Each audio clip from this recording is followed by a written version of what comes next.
So my question is, there's this quote I remember. I think it's from Adorno, Theodore Adorno, or maybe some like anti-colonial scholar commenting on him, something like that. It goes, the only way to gain progress is to stop talking about it. And his argument, essentially, if I recall correctly, is that the more we talk about progress, the more it gives leeway to sort of totalitarian, colonialist structures, imperialist structures that allow you to oppress people who are behind, right? It's like the West is better or more farther in progress than the East or something like that.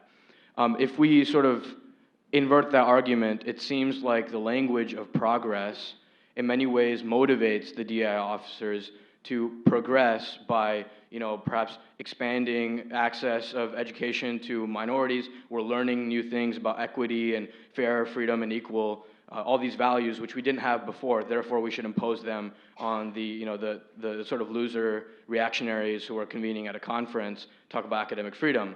So basically, my question is, why not adopt this sort of motto of we will continue to progress and pursue progress, but we frame it all in a language of return? The same way sort of a lot of, I think, religious reactionaries like myself and others on the Stanford are trying to do. So we still want progress, but we don't sound like we do.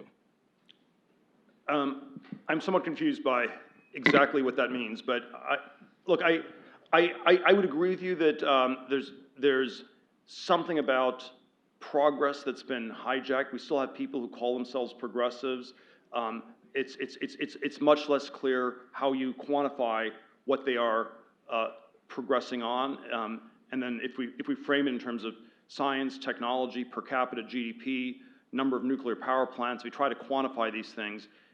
It seems like we're not actually that progressive on on a lot of dimensions. And I think one way, and this is sort of just a narrow political framing, but one way to describe the decline away from progress, that which I think still had this more general sense of not just a political word, but also a science word and also a societal word in the 1930s, 1950s, 60s to today, is the way that we have, instead of using the word progress, we use the word change. And the Obama 2008 campaign, the initial slogan was hope and change, which was, and then they changed the slogan in the course of the campaign to the change we need, which if you think about it is the exact opposite of the first one. The first one was as much change as possible. The second one was as little change as is absolutely necessary.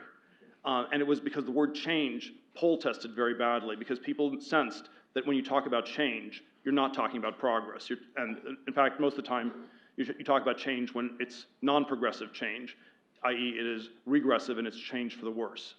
And so yeah, so I think it is all a very paradoxical. I don't think we can, I don't think we can simply go back to the past. I don't think we